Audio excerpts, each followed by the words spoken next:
neon lights that shine within. Blessed prisoner, holy peopling, holy resonator. My plastic cup, my plastic dream.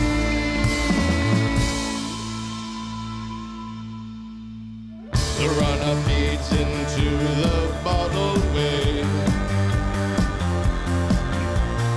that opens up to styrofoam bay,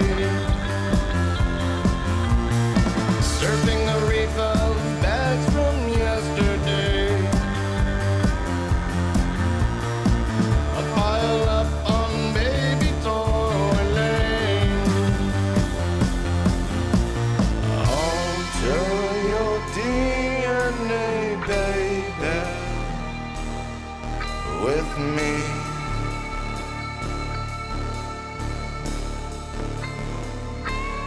I know that it's driving you crazy. All the people in a plastic dream. Plastic prisoner, holy people live, lovely resonator. My plastic cup, my plastic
Your motivation, it's infectious.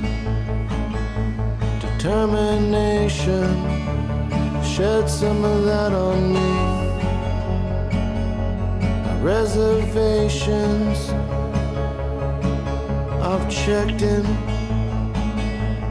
waiting in line for discovery. Waiting in line for discovery.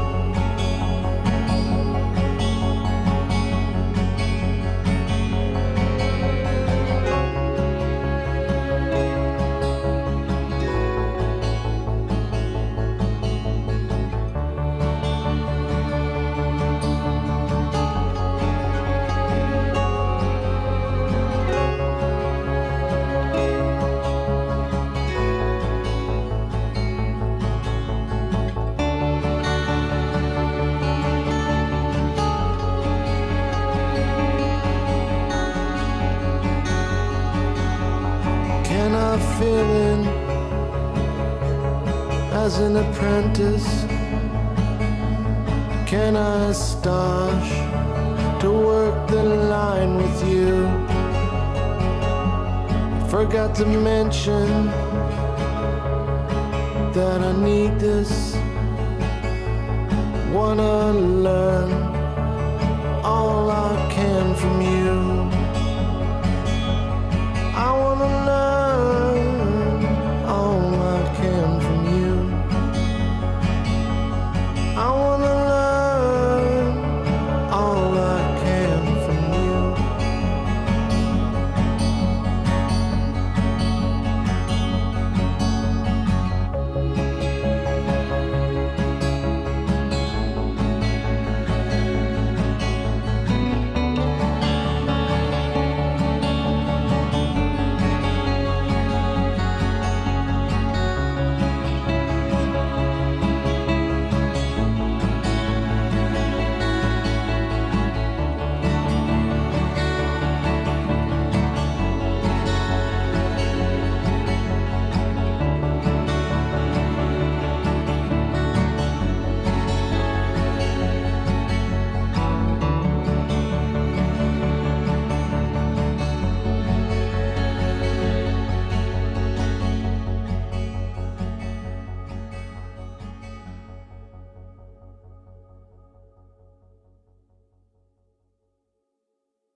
Your motivation, it's infectious. Determination, shed some of that on me. Reservations, I've checked in, waiting in line for discovery. Waiting in line for discovery.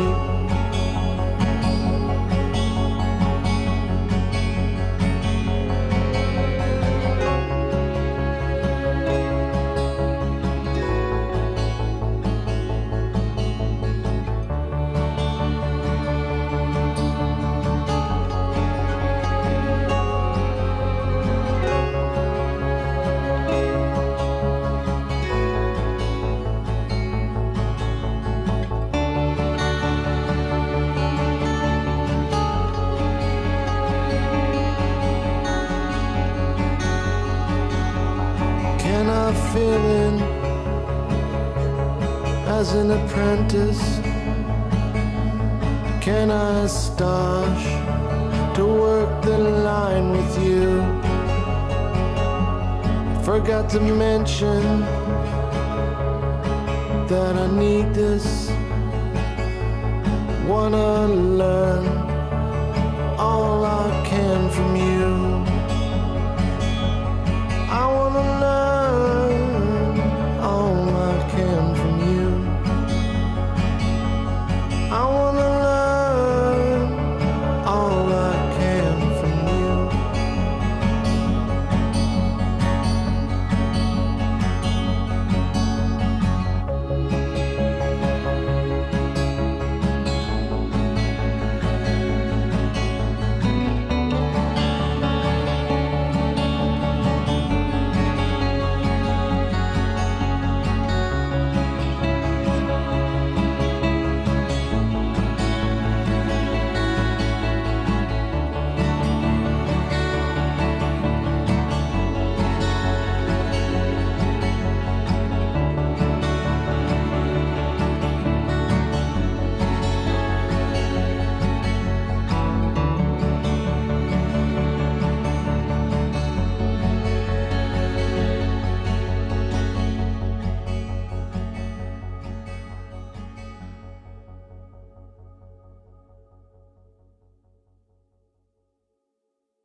your life now.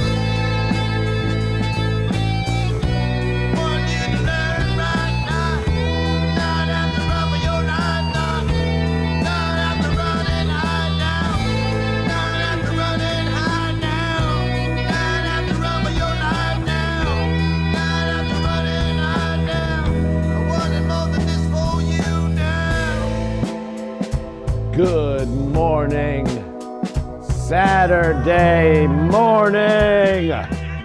Woo! Woo!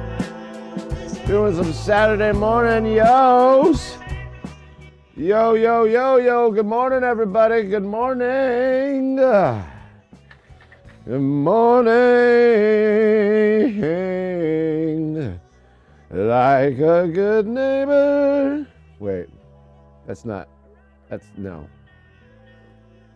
Oh.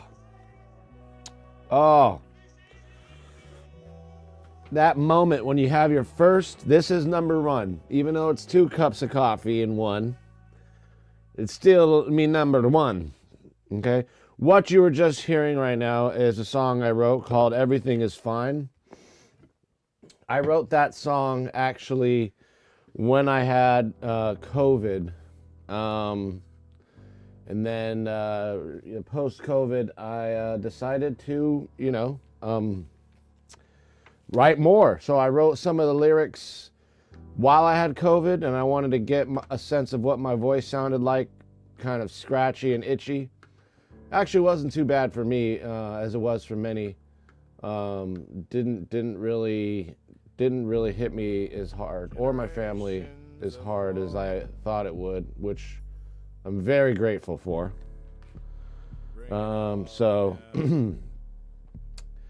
Yeah. So what I'm doing here is getting Saturday mornings, usually drums, and I'm not certain on I want to try doing the drums for this other song first, or not first. I want to try, just warming up my voice and everything, getting my body warmed up. Still got morning voice. I did brush my teeth though, so it's not like morning breath or anything, But I appreciate you guys here. We had a fun night last night. Man, it was fun. We had some fun. These past 2 streams, actually this past week, really, stream-wise, it's been just awesome. It's been a pleasure. Awesome. Like I'm looking down here like something's gonna just pop out of the, I ended up fixing my other screen. For some reason, the other day, it's just OBS forgot this screen. It was weird. I just had to reload it. It was super weird. And it still doesn't remember the old one that I have labeled. It's so weird. So weird. I don't know why it did that. And hopefully, it's not going to do that now. So, yeah, but that was just super, super weird to see that happen. I wonder. Yeah, it didn't even read the display or anything. It was just so weird. But now we're back. This song you're hearing right now is called American Made. So the one you heard before that was called Everything Is Fine, and I wrote that song in response to the Uvalde massacre. I was just so upset about, just the ongoing tragedies that gun violence brings. And so I decided, why not just sing about it? Because it's, art is power. This stuff rocks me to my core. And I know art is power and all that, but I was in a lot of pain when I was writing that song. I was like, I didn't know, exactly how to process it all, just like the rest of us. Is that sticky over there? But yeah, I didn't know how to process it. It's something that will live with us all forever, and just just like something we don't need to be dealing with, you know, what the hell, right? And so I kept writing and writing. I just knew it was going to be kind of an upbeat style song, but not. The lyrics really provide the undertones of what the song really is about. And I like to I have a very theatrical mindset when it comes to writing music. So like even this song right here, you're hearing American Made. We're towards the end of it, but I wrote that song soon after Everything Is Fine. And like if I were to perform it, it would be some kind of theatrical style performance, you know, like I would be wearing obviously my dark colors, you know. I generally like to just wear like simple stuff, you know. Being a dad and constantly losing and gaining weight, I just like gave up on buying clothes for a while. Because it just keeps going. I go from like a 32 to a 34 in a matter of months, weeks. And so, ain't no thing though. Ain't no thing. This song, we could talk about this song too. This song is about somebody of our past. Yeah, and so I wrote this, and I can actually, these are one of those songs that I can stand up, play the guitar, and perform at the same time. That's, you know, there's certain styles of songs that I can't do that. I'd have to overdub because I really want to focus on the guitar work. And that's a song called Live It Up that we hopefully will get to today. We know that I may not stream as long as I normally do on Saturdays. I would love to get a good 5, 6, 7, 8 hour stream in on a Saturday. You know what I've noticed though? A lot of the gamers, they can game and stream for like 7, 8 hours. And I could totally see that because when you're playing a video game, time just fucking goes by. And I see the looks on their faces like, whoa, I've been streaming for 7 hours? Holy shit. I did not realize. I thought I just sat down type of thing. And in here, it's a little different, you know. We're walking around the studio. It's exhausting trying to get up and down and do everything by yourself. It is a lot of work, you know. So I'm just kind of warming up. I like to wear my my alpaca poncho for such occasions every day, really. This is if I could wear this every day with nothing underneath, that would be great. This is another song I wrote. One of the first songs I actually recorded for my first EP that I released. So I've been releasing music on SoundCloud since like 2009. And I scrapped most of it. There's a lot of kind of demoed stuff still up back on my on the SoundCloud I have, and a newer one, not so new. It's actually an older one, but I have another version of me called Bass Opera, and that has some of my electronic music. I'm thinking of combining everything and changing some things around, but yeah, it's been a long journey of music writing since I started releasing back in 2009, and I've been writing since before that. 2003, 2004, around the times I came back from the war in Iraq, I started writing diligently, just sampling music. I've got like a 20, 30-minute piece that was just a mashup of different samples and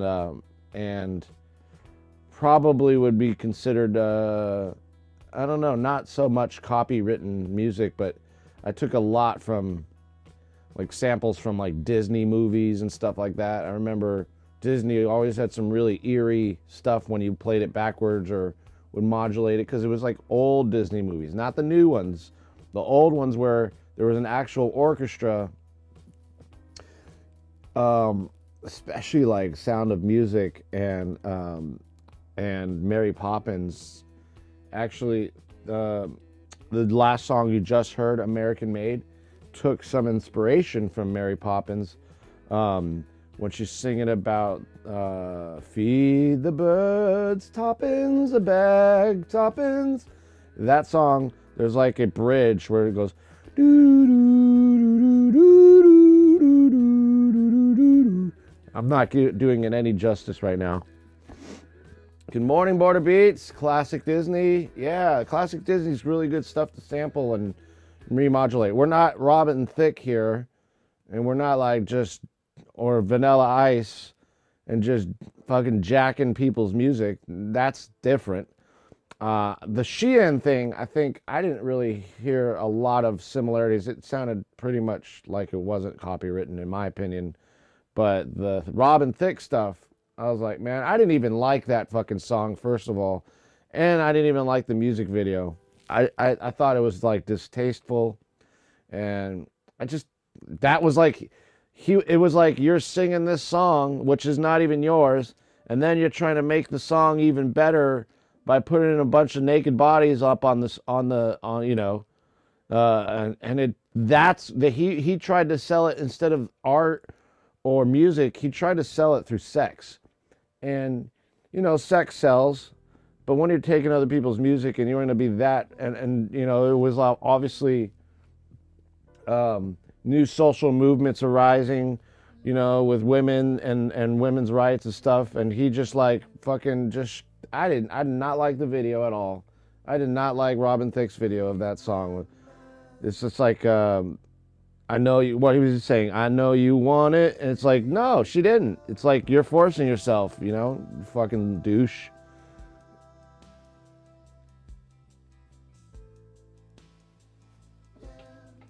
Emily Ratajkowski sells, what's that? I'm gonna have to look that up right now.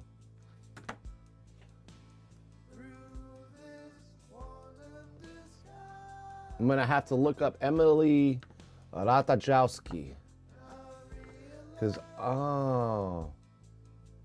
she was in that, right? Wasn't she in that video? Born and raised in London. Wait, born in London to American parents and raised in Encinitas. Oh, I love Encinitas, by the way. I have a special place in my heart for San Diego. I love it. I go there, I get my fish. Fish 101. Oh, that music video. She's one of the models. Oh, she could have launched her career some other ways, but she launched it that way. I ain't gonna hate on her. She's a model. But Robin Thicke, he's a douche. I mean, I just didn't like the song anyway. It was a total rip. It was like Vanilla. I mean, I did like Vanilla Ice Baby, though. Come on, who didn't like Ice Baby? Who didn't think that was the dumbest fucking coolest song ever? Border Beats, baby. How you doing this Saturday morning? I'm sure you were up early as a new dad, right? You were saying you just joined the club of dads. I know how that is. Our kids last night went to bed a little late because it was Friday. Now it's Saturday morning cartoons hour. Oh man, but I wasn't trying to fight it. And it's just like you get off a stream and you're like, you know how it is. It's like tiring. You up late watching TV with mama. Ted Lasso. Okay, I tried to get it. I'm gonna get into it. I'm gonna get into Ted Lasso. I'm still not yet into it. I'm just finishing up Succession. which actually was good, but the last season kind of drags. Yeah, that's cool that the baby's sleeping in. Yeah, my daughter's sleeping in right now too. Drinking your coffee. Yeah, yep, yep. It's so good to be able to drink your coffee, but you know, many times you find that cup of coffee somehow managing its way to get into the microwave, and then you're like, what? And then you forget that you left it in the microwave again, and then you come back and it's like 12-hour-old coffee, and you're like, fuck it, put it in for a minute, and you still drink it, right? And then it's all doesn't taste good at all. But now I got my 2 cups from my Philips Latte Go 4300 coffee maker. I ain't joking. The amount of money I used to spend on coffee, might as well have bought that. It's a espresso machine too, you know? Yeah, there's even like fucking like Instagram videos that I see where that happens, you know? Got my little morning allergies going on, so I took my Claritin, not the D, not the Claritin D, just the regular Claritin. The VA likes to send me free Claritin, which is great. I don't have to buy it. Well, it's Loratadine or whatever they call the generic name. But drinking a nice cup of coffee in the morning. I'm drinking, it's a company called Counterculture. I'm a coffee snob. I'm a snob when it comes to eating and even drink. I won't drink regular beer. Oh, you're welcome. You're welcome. Yeah, I did some time in the Marine Corps, did my 4, got out, invaded, was part of the whole Iraqi invasion, which I'm not proud to say, but it's definitely worth chatting about under G-dubs. But yeah, then I went to college, smartened up, and I actually went to first Santa Monica College, which was really cool, and then UCLA right after that. And UCLA, I love that campus. I loved being there. I really did love it. And I was thinking about, maybe going back to college again for like a master's in business. I was a psychology major, and what a psychology degree can do. And it ended up like working in DC in some think tank, nonpartisan think tank for a few years, and then took a pay cut, worked in some fucking high-end kitchens, first volunteered and then ended up getting hired, and then said fuck that after a couple of years of that, and then we left DC, came back to California where we belong. It's hard to move back to California too. A lot of people say that when you leave California, it's really difficult to come back. So we timed it just right. And so that was that. And then ever since then, I've just been focusing on music. Music. And like I do some side gigs here, like not only am I in the studio live streaming, but I'm mixing, mastering, not only my music, but clients, some work for underserved or underprivileged youth or incarcerated youth. There's not a lot, but there are quite a bit in the communities if you search nonprofits that are geared towards the arts. And California got a huge grant last year, or was it in 2021? It might have been in 2021, I think. But it was a grant for all these communities that have nonprofits that are focused on the arts. And was it the Creative CCC or something like that? The Creative Collaboration, something like that. It was for creators. And so a lot of the nonprofits I was working for got that money funneled down so we can make some good material for the youth that were incarcerated. And some of these people will Creative Commons, I think maybe you're on to that. Maybe that's it. I forgot what it was called. I feel so dumb now that I forgot, but so I'm here talking about it, and I just sometimes my mind just wanders off, and I forget certain things that are important. But it could be that. But yeah, there would be like incarcerated youth in jail for mostly like drugs, which now is not the case. That the law changed, so you don't really go to jail for drug offenses now. You get let out pretty quickly and processed out pretty quickly. Well, a lot of these kids were still in the system, and they write some pretty heavy poetry, and that's what I would do. I would take their poetry, chop it up in like Ableton or Studio One, and make hip hop music or some kind of music from it. And I have all the instrumentals on that. I'll play them for you sometime. But for now, if you guys haven't heard, I've got a Spotify, and I should get all this set up. This is terrible that I haven't set up much of my my bots or anything. But you know, check out my Spotify for my rock stuff. At least I have a Spotify for classical music and beats and stuff like that I'll share with you guys soon as well.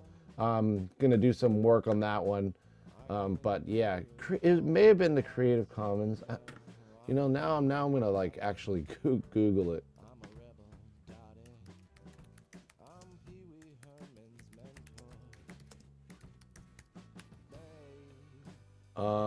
California Arts Council, that's who it is. So this CAC, and it's a California Arts Council grant, and the grant is still active. California Arts Council is your state arts agency. Okay, yeah. How that money got funneled down to the programs is interesting. You have to know somebody who can write grants, which I do, and that's how I kind of gained access to this program. But not much has happened. I haven't really heard much about the outcome of this grant. But the California Creative Corps, a media outreach and engagement pilot program designed to support communities statewide following the COVID-19 pandemic. So it's still re-granting. It's still open. If you know somebody who writes grants and you are working for a nonprofit, this is a very good funding stream for your project. If you're into it. I'll send a link here in my. Here's the link.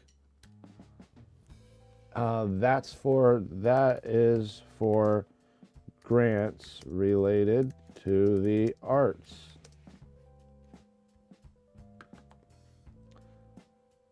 So yeah, that's a really interesting. There's a lot. We are entering another Renaissance period in this country, where the arts are valuable again. There's always a lull when it comes to artists and their and like they're being noteworthy or whatever. But I have a feeling because of the AI, being involved, being basically if I use AI for my mastering with the Ozone. That's as AI as I can get, at least at this point. But I'll definitely jump on that train once it becomes more accessible. I would love like an AI thing messing with my knobs over there while I'm over on the drums, and I tell AI, hey, can you do this? And it has it's somehow listening to everything and the levels, and it's calibrated to my liking or whatever. And that would be really cool if the AI can mess with the knobs, and adjust those knobs for me while I'm in the other end of the room doing something. So that would be useful. Also, Um, because of AI and because of technology, the arts aren't going away. And I just have a feeling those of us who are not only artists, but we're live streaming artists, and we're mixing both worlds, audio and video, and creating content. I have this gut feeling, nothing backed by any data or anything, that the arts are going to just work. Those of us who are here early, and those of us who got in this earlier, are going to reap the rewards of it eventually. That's just my thing. I think AI will take a lot of creatives to the next level. Yeah, it's not going to take our jobs. It's going to just help us, make our lives easier.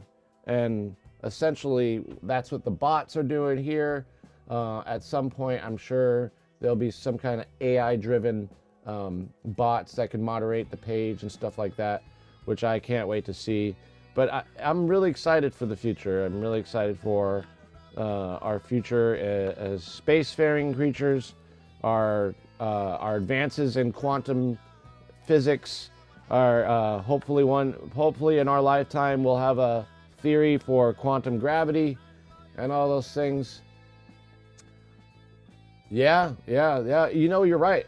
Those who aren't willing to adapt, especially like the older music studios, who aren't willing to adapt to the tech and get on board, because we don't see a lot of like the big studios once like East West and all the major studios get involved in the live stream situation. They're going to have a lot of resources like artists who will play really good material. And so that's one thing to be kind of concerned about.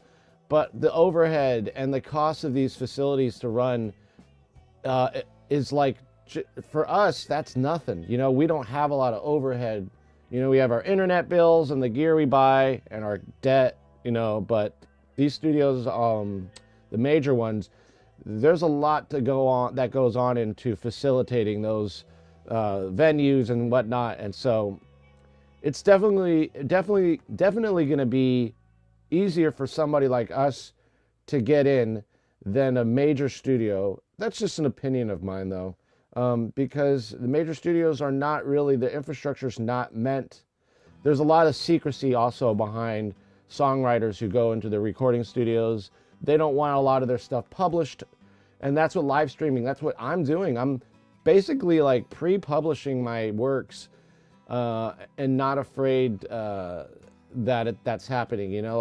Like a lot of us who are writing music here, many people won't do this because they're like, I'm writing a song, it's not done yet. I don't want anybody to hear it before I release it.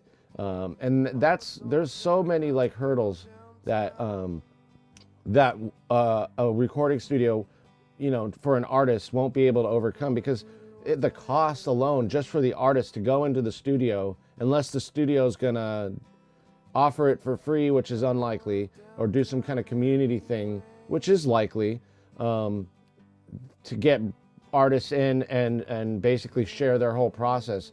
That I don't see happening quite willfully. I don't see artists having enough money to go into like East West or one of these major studios, and basically live streaming their entire process. I don't see that happening. I do see some like kind of process, maybe music videos or really flashy camera work and stuff like that. And AI maybe being like with the camera work and maybe being useful in that scenario. But I don't see their process, I don't see the process like Prince in his studio figuring out stuff, or like David Bowie when he was in his studio figuring out his process. A lot of that is done in secrecy, and there's a lot of there's so many artists that don't even believe taking color pictures in studios. This is a real deal. There's some artists that will not take photos in color in their studios, all black and white. there's some mystery shrouding over this, over studios, this kind of mystery and secrecy, and that is kind of an alluring thing for artists who go to those studios. And there's a lot of secrecy and hush hush in their process. And here we're just letting it all out. Like, you know what I mean? We're just letting it all out. And it's different. A lot of artists are I would say are afraid to do what we're doing. It's it's humiliating, especially when you, like me, don't know how to play drums very well, and you got to come up with a drum track for any given song and step out of my comfort zone. And stepping out of my comfort zone is what I think viewers like to see. And we're in this age of real and age of, there's just so much misinformation out there that people just want to hold on to something that's real. And that's what live streamers, at least in our case, those who, there's some that, do covers and stuff. But here's my thing about covers. You're covering somebody's music, and that person's already established who you're covering. They've got what they wanted, and on top of that, there's another person covering their material, so it's proliferating their material, whereas you as an artist, your originals are seldom getting any review or listenings. So like that's what I myself seldom getting any listens, and just it's a grind that we're going to keep on going at. We're just going to keep going at it. But like that to me, I like hearing covers. But I also really like hearing people's original work. It gives them the opportunity to really share who they are, instead of hiding behind somebody else's music. Now, I'm not hating on the cover artists. I don't want to say they're hiding behind anybody's. They're doing what they got to do, and they're live streaming it, and they're amazing musicians nonetheless, And then there's other musicians that were classically trained, and they're trained and they're beautiful, and they do their material so awesome. They're also confined by the chords that they know in theory, and so some of them find it hard to be creative again, because now they got all this knowledge, and it's like the guitarist for what's it called? Why am I forgetting this band? I have no idea why I'm forgetting this band. Whatever. But there's many guitarists out there that are popular that don't know how to read music, that will go into the studio and just mess around and note find until they find a sound that's suitable for the song. And it's not about shredding the axe, because I can't shred an axe for the life of me. My hands are just too not long enough, So, I'm more of a rhythm player. Yeah, so. Oh man, now I'm trying to figure out that band. Why is it so hard? Anyways, it's nothing. It's not worth it. So, but here's a song. If you're listening in the background, it's called Space Time, and I wrote this because I'm infatuated with space-time and black holes. I love learning about. I'm like, when's the next video coming out? I like watching the YouTube. I even watch lectures with like Leonard Susskind, or even Roger Penrose, and they have lectures that are super boring and death by PowerPoint, and I'll just listen or watch, and hopefully one day, I think the next step is learning the equations, at least some of them I know, like Schrodinger's equation, obviously Einstein's theory, stuff like that. But to really get down into the math, I think that would be my next step of just a hobbyist, quantum physics, quantum field theory, hobbyist, It's just it's fascinating to me. It's fascinating to me that a particle is also a wave in a field, and it's just an excitation of a wave in a field. It's amazing. like that's what constitutes all of reality, and the superposition of that particle is based off of, the point at which you measure it. You know, that's why in the movie in Interstellar, when he's travels through that wormhole, and he ends up in the daughter's bedroom, and it's basically like lines of bookshelves everywhere. It looks like bookshelves once you get closer, but as you like zoom out, it just looks like a bunch of lines. And those are basically either strings or strings that are making up the space time, and the waves, at which the particles basically propagate, And so at first it looks like a bunch of waves and lines, and then you look closer, and once you actually look at it, it's a bookshelf. And so it's like it's not a bookshelf until you look at it and then make a measurement. That's fascinating to me. And that movie was, it had Kip Thorne, who is he's the guy when it comes to black holes. He's the guy who actually discovered, I think he won a Nobel Prize for it, but like who discovered what a black hole would really look like. So Interstellar, when they're right near the black hole, which is impossible, the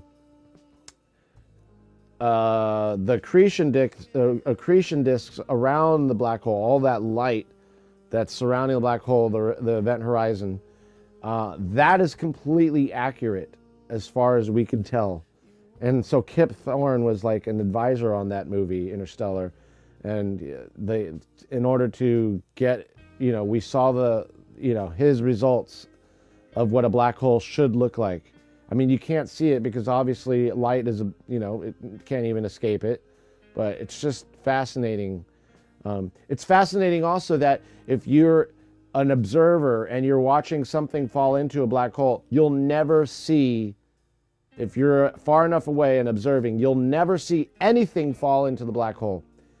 And there's a TV show on Prime called The Expanse that modeled this idea, because there's this like portal that they end up going through, that it's an interdimensional portal towards the end of the series. You'll see like the ship freeze on the outside of this portal because everybody from the outside is looking. And at first I was like, well, wow, that looks kind of weird. Why did they do that? And then I learned that they did that because that's what it looks, what you would look like to an observer if you were to watch a spaceship enter a wormhole. You would never actually watch it. You never actually see it enter, because the point at which it enters, light doesn't exist. So you would not see it. So you would only see the ship frozen in time for an infinite amount of time. Okay. You would take an infinity amount of time to see the ship fall into the black hole or go through the wormhole from an outside observer, because of time dilation. It's fascinating to me. It's so fascinating that our idea of what reality is just, we're just on a fabric, on a big old blanket made of space-time, which I don't even know what that is. We don't know. We don't have a theory for gravity yet, quantum gravity yet. We have a theory for relativistic gravity, curve of space-time, but we don't have a quantum theory of gravity, which would underlie the whole space-time. What is it made of, other than, I know there's dark matter involved, but we don't know. So it's like a really interesting, what is that fabric? What is that fabric of space-time? It's not a particle, at least so far as we know, because particles are traveling on this axis of space-time, this flat space. It's just mind-blowing. So it gets me in the mode also to write good music. And finish a cup of coffee, because I don't want this cup of coffee to go cold, which it already is. I thought these cups were meant to keep it warm. That's okay. I like that's why I like smaller cups of coffee, because by the time you drink a too large of a cup of coffee, it starts to settle and not taste the way it tasted up here when it was nice and warm and fresh. And now it's got a little backwash into it. I've tried not to backwash too much, but this song is called It's Up to You. It's got a very Pink Floyd vibe. And these kind of songs I can write drums to fairly easily, you know? But I've been getting in and over my head when it comes to the other stuff that I'm writing, which we're about to get to now, boys and girls. So without any further ado, let's, now that we're done warming up, just saw my undie pants. I got them at Costco. What does a dad do? He buys socks and underwear at Costco. That's what dads do. Ugh. Okay. So, yeah, socks and underwear at Costco, guys.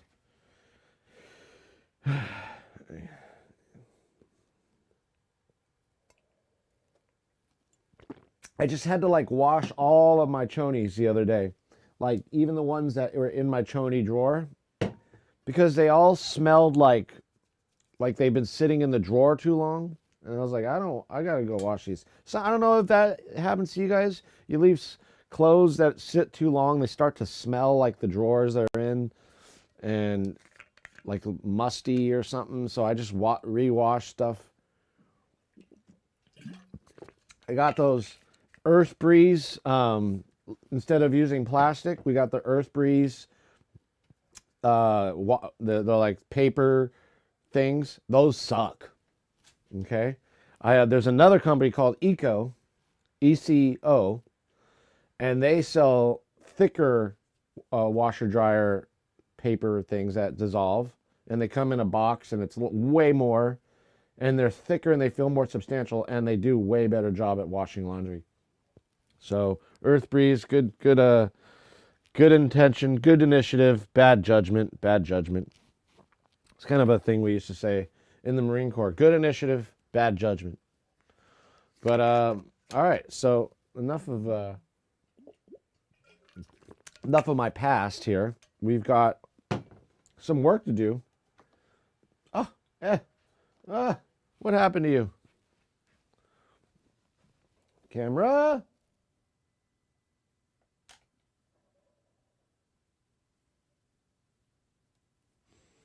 Let's see here.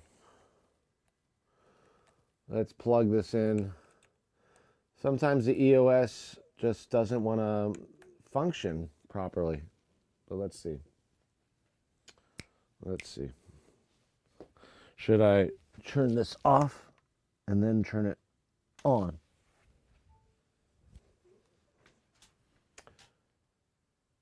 And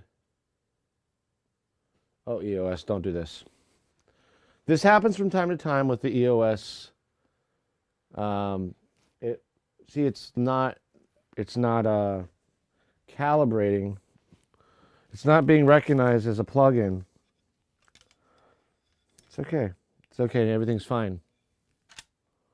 See if this works. Just testing here. Running some tests. Oh.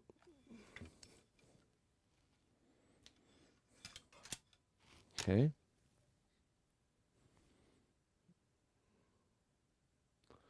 Yeah, that's going to be a big bummer if that's not properly working. Let's keep trying. Come on, EOS 70D. Oh. This is where I would have to restart OBS real quick, and oh, that's something I don't want to do. But it's definitely, if I restart OBS, which I'm gonna do real quick, guys, I'm coming right back to you. I've got to relog out and relog in, so I'll be right back.